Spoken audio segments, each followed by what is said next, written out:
दोस्तों, कैसे हैं आप। मैं नीलिमा कहानी की दुनिया 101 में आपका स्वागत करती हूँ। चलिए कहानी शुरू करते हैं। मेरा नाम सोनल है। मैं छत्तीसगढ़ की रहने वाली थी। मैं अपने माता पिता की 2 बहनें थी। जब मैं छोटी थी, मेरे घर के दरवाजे पर कार रुकने की आवाज के साथ ही मैं सजग हो जाती। आंखें किताब के पन्नों पर अटकी थी, लेकिन मन आने वाले के कदमों की आहट के साथ अतीत में भटक रही थी। सजी धजी मम्मी बरामदे से ही मनोज अंकल को सीधे अपने कमरे में ले गईं। अंकल वहाँ 2-3 घंटे बैठते थे। इसी बीच कुंती चाय नाश्ता लेकर आती थी। फिर किसी बहाने से मम्मी कुंती को बाजार भेज देती थी। साथ में मुझे और मेरी बहन मीनू को भी भेज दिया जाता था। और जब तक हम तीनों वापस लौट कर आते, अंकल जा चुके होते थे। शाम से ही मम्मी सजने संवरने लगती थी। सुंदर तो थी ही, पर सुंदरता के साथ सही कपड़े पहने और बालों को संवारने का अंदाज उनकी सुंदरता में 4 चांद लगा देते थे। वह इस बात से बेखबर रहती थी, लेकिन मैं उन्हें एकटक देखती रहती थी। इसी तरह मेरी जिंदगी के 18 साल बीत गए, पर आज तक समझ नहीं पाई कि यह अंकल कौन है। मेरे पापा के कोई रिश्तेदार या कोई मित्र। एक दिन बुआ मेरे घर आई। मैंने उत्सुकता बस उनसे पूछ लिया, यह अंकल कौन है जो मम्मी से मिलने आते हैं। बुआ ने बताया कि यह पुछल्ला मैके से ही तुम्हारी मम्मी के साथ आया था। अंकल मम्मी को कंप्यूटर सिखाने आया करते थे। कंप्यूटर सिखाते सिखाते दोनों का रिश्ता अब दोस्ती का और फिर प्यार में बदलकर अब परवान चढ़ गया। पता ही नहीं चला। कहते हैं इश्क मोहब्बत छुपाए नहीं छुप। आखिर एक दिन दोनों को घर के लोगों ने रंगे हाथ पकड़ लिया। फिर मम्मी का घर से बाहर निकलना बंद हो गया। घर वाले ने मम्मी को संभलने का एक आखिरी मौका दिया, लेकिन प्यार का यह रिश्ता न टूटना था और न टूटा। अंकल उनकी आदत बन चुके थे। दोनों का रिश्ता आई लव यू से ऊपर पहुंच चुका था। प्यार के बाद दोनों एक दूसरे से शादी तो करना चाह रहे थे, पर उम्र आड़े आ गई। अपनी बेटी से 20 साल बड़े शादीशुदा अंकल से शादी करने की अनुमति मेरी नानी कैसे देती। मेरे भाई की भी जिंदगी बिगड़नी थी, सो बिगड़ गई। बुआ बताते हुए उदास हो गई। जब मैं छोटी थी तो अंकल मेरे लिए ढेरों खिलौने और टॉफियां लेकर आते, मुझे प्यार करते, मेरे साथ थोड़ी देर खेलते। अब तो मैं अंकल के आते ही पढ़ने की एक्टिंग करने लगती थी या बिस्तर में दुबक जाती थी। शाम होते ही मुझे उदासी घेर लेती थी। मेरी इच्छा होती कि घर के सारे दरवाजे और खिड़कियां बंद कर दे। मेरी बहन छोटी थी, शाम होते ही सो जाया करती थी, पर समस्या तो मेरे सोने की थी। मुझे जल्दी सोने के लिए कई हिदायतें दी जाती थी। मम्मी के पास कुछ घंटे बिताकर अंकल अपने घर वापस जाते थे, लेकिन मैं आंखें बंद किए बिस्तर पर लेटी हुई भी जाग रही होती थी। अपनी बंद पलकों में पापा को ढूंढती रहती थी। मम्मी और पापा की चाहे न बनती हो, पर पापा मुझे बेशक प्यार करते थे। अंधेरे में भी पापा की आंखों की वह चमक आज तक कहाँ भूल पाई थी मैं। आखिरी बार घर छोड़ने से पहले वह देर तक मुझे अपने सीने से लगाकर रोते रहे, फिर मेरे माथे पर हाथ फेर कर जल्दी से चले गए। कहाँ गए कोई नहीं जानता। उनके आने की उम्मीद में मैं वर्षों दरवाजे पर एक हल्की सी आहट से भी दौड़ पड़ती थी। माँ की उंगली पकड़कर पहली बार मैं स्कूल गई थी, तब भी अंकल ही उनके साथ। स्कूल की पढ़ाई कब खत्म हो गई मुझे पता ही नहीं चला। फिर कॉलेज में मैंने राहत की सांस तब ली जब मुझे छत्तीसगढ़ में दाखिला मिला। मुझे ऐसा लगा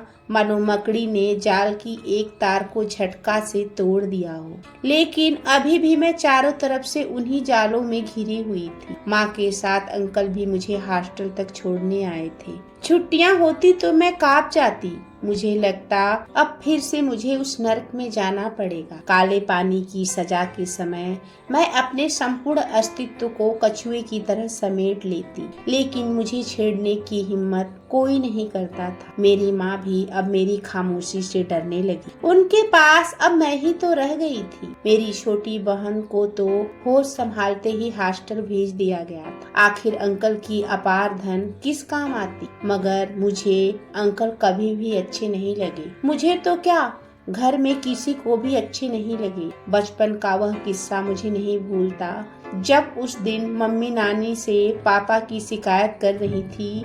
तब नानी कितनी देर तक माँ को समझा रही थी। तू आशीष पर मारने का आरोप लगाकर उसे छोड़ रही है। हाथ तो उसने तुझ पर तब उठाया था जब पराया मर्द की बाहों में तुझे देख लिया था।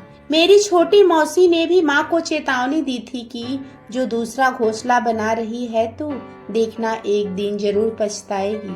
पर मम्मी अपनी ही जिद पर अड़ी थी। मेरी मम्मी बोली, एक बार आप मनोज की समझदारी और विश्वास देखेंगी तो आप भी चकित रह जाएंगी। वह मेरी बात ध्यान से सुनते हैं, मुझे तवज्जो देते हैं, मेरा ध्यान रखते हैं। घूमना फिरना, महंगे कपड़े पहनना, कीमती जेवर पहनना, यही है ना तेरी बातें जिस पर तेरा ये आशिक तवज्जो देता है। एक बार मन भर गया तो दूध में पड़ी मक्खी की तरह निकाल फेंकेगा। ऐसा कभी नहीं होगा दीदी, मेरी मम्मी ने कहा। फिर मेरी मौसी ने कहा, यहाँ बहुत सी औरतें अपने से बड़े उम्र के पुरुषों से पहले डेट करती फिर शादी कर लेती हैं, परंतु तेरा ये आशिक तुमसे शादी ही नहीं करना चाहता। वह पहले से ही शादीशुदा है, उसकी पत्नी और बच्चे हैं, हमेशा के लिए दूसरी औरत बनकर रह जाएगी। और वैसा ही हुआ। धीरे धीरे अंकल का घर आना कम हो गया। मम्मी पूछती तो अंकल अपने बच्चों और परिवार के प्रति अपनी कर्तव्यों की प्रतिबद्धता की बात करने लगते। ऐसा लगता था जैसे अब मम्मी से उनका मन भर गया हो। कुछ दिन तक उसको लगा जैसे मकड़ी ने उसके पूरे शरीर को जाल के अंदर समेट सिकोड़ कर बहुत छोटा बना दिया है। अंकल जब कुछ दिनों तक ना आए या फिर मम्मी को खर्चा देने में आनाकानी करते तो मम्मी चिल्लाने लगती, उनकी जिंदगी बर्बाद करने के लिए कोसने लगती। मम्मी जिस मकर जाल में फंस चुकी थी, उनकी दुर्गति देखकर मुझको मौसी की बातें सही लगने लगी थी। देखना पूर्ण रूप से तो यह कि दोनों अभी एक दूसरे के नहीं हो सके थे। सब कुछ आधा अधूरा, तृप्ति से अधिक अतृप्ति, अधिक प्राप्त करने का दर्द भोगते जीवन भर भटकती रह जाएंगी। एक दिन मैं पढ़ाई कर रही थी, रात का वक्त था। मैंने देखा एकांत में पापा की तस्वीर के आगे मम्मी को देर तक सिसकते हुए। माँ ने जवानी में ही अपने पाँव पर कुल्हाड़ी मार ली। अंकल से एक बार संबंध बनाने से पहले उन्होंने एक बार सोचा तो होता कि जीवन के अंत में जब सारे सहारे छूट जाएंगे तब माँ किसके कंधे पर सर रखकर रोएगी। मैं अपने पापा की तरह इंजीनियर बनना चाहती थी। मेरी प्रतिभा और लगन ने मुझे आगे बढ़ने में मदद की। पहली बार इंटरव्यू के दौरान ही मेरा चयन हो गया। 6 महीने की ट्रेनिंग, फिर बाद में रहने के लिए 3 कमरों का अपार्टमेंट भी मिला। वहाँ के रूममेट ने कमरे में घुसते ही पूछा, अब तो तू अपनी माँ को भी यहाँ ले आएगी ना? मैं मुस्कुराती रही। इस तरह मुस्कान की चादर ओढ़ लेने से बहुतों को सफाई देने से बच जाती थी। काफी देर तक मैं खिड़की की सलाखों को पकड़े खड़ी रही। माँ के प्रति मेरी जिम्मेदारी निभानी चाहिए या यूं ही भाग्य के भरोसे दलदल में छोड़ दे। वैसे क्या सारा कसूर माँ का ही है? आंटी खुद भी इतनी सुंदर थी, फिर क्यों नहीं अंकल को अपने मोह जाल में फंसा पाई? नानी ने अपने अनुशासन में लगाम क्यों ढीली कर दी? नाश्ते की प्लेट लेकर मम्मी को ही अंकल के सामने भेजकर घंटों उन्हें अपने में उलझाए रखने का औचित्य क्या था? मेरी दर्द भरी आंखों में आ गए आंसुओं की गहराई को नापने की उस वक्त मेरी उम्र नहीं थी। पर आज मुझे पहली बार माँ से नफरत नहीं बल्कि उनकी ओढ़ी हुई दुर्दशा पर दया आई। पाप पुण्य से परे अपने प्रेमी के आकर्षण और वैवाहिक जीवन की द्वंद्व और खिंचाव में जिंदगी जीती माँ के लिए आसान भी तो नहीं हुआ होगा। अंत में पापों के कर्म सामने आने ही थे। बचपन में अपमान के हंटर खाकर मेरा हृदय छलनी हो रहा था। उस पर भयानक मुखौटा पहने मेरे रिश्तेदार मुझे भयभीत करते। दूर के रिश्तेदार तो मीठी छुरी से इस तरह काटते थे कि दर्द होते हुए भी उफ तक नहीं कर पाती थी। चाचा ने तो यहाँ तक कह दिया कि तेरा बाप बड़ा भगोड़ा निकला। एक झापड़ तो उस अंकल के बच्चे के लिए काफी था। अपनी ही जिंदगी क्यों तबाह कर ली। कौन करेगा तुम बहनों की शादी। माँ बाप द्वारा किए गए पापों का फल संतान को ही भुगतना पड़ता है। मन में उठे आग एवं दुख के बवंडर को मैंने नीलकंठ सा पी लिया। चाचा की ओर से उठी वह आग उगलती बातें विवशता के छींटे ने क्षण भर में बुझा दिया। अपने रिश्तेदारों की अपेक्षाओं का असर अब मुझ पर नहीं होता था। मैं सोचती रहती, एक बार सेटल होने के बाद मैं अपनी बहन को भी खुद घुमाऊंगी। उसे पापा की कमी महसूस नहीं होने दूंगी। माँ को मैंने कह दिया था कि मुझे चैन से जीने दो। अंकल से भी कह दें कि मेरे मामले में टांग न अड़ाएं। कुछ दिन बाद शिवरात्रि का त्योहार आया और शिवरात्रि के दिन सभी लड़कियों ने शिव मंदिर जाने का प्रोग्राम बनाया। मैं अपनी ही सोच में डूबी पहाड़ी उतर रही थी कि मेरा पैर फिसल गया। आंखें अपने आप बंद हो गईं, पर यह क्या, किसी की बाहों ने मुझे संभाल लिया। तभी मेरे नाकों में जानी पहचानी सी खुशबू आई। वर्षों जिसके सीने से लगकर सोई थी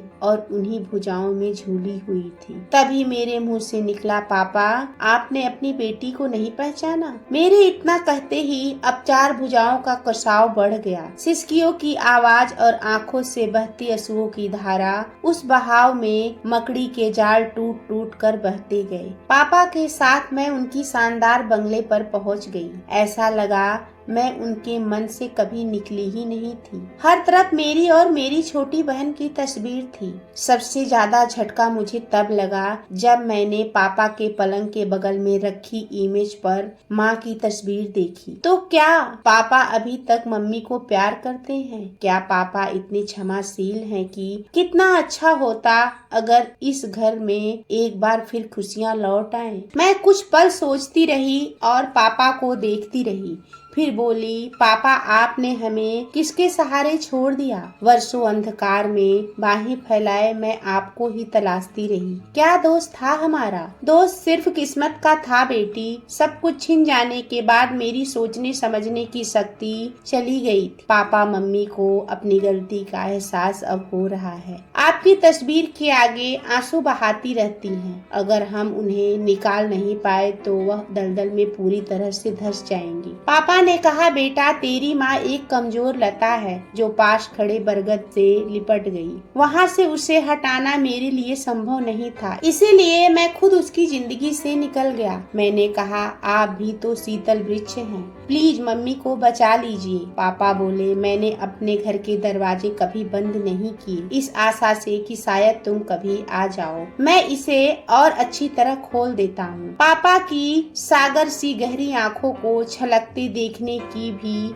मुझे सुध नहीं रही। आज मुझ में जैसे पंख उग गए थे। अब तो आकाश की ऊंचाइयों को भी छूने लगी थी। फिर मैं घर गई और मैंने अपनी माँ से बात की। माँ को भी अपनी गलती का एहसास हो गया था। फिर हम चारों एक साथ रहने लगे और हमारे घर की खुशियाँ वापस आ गयी। दोस्तों, कहानी कैसी लगी? अगर अच्छी लगी तो एक लाइक, कमेंट और चैनल को सब्सक्राइब करें। आपका एक लाइक कमेंट मुझे आगे बढ़ने का प्रोत्साहन देता है, इसीलिए प्लीज लाइक, कमेंट और सब्सक्राइब करना ना भूलें। और हाँ, बेल आइकन को दबा दें जिससे सारी नई कहानियाँ आप तक पहुँचती रहें। धन्यवाद।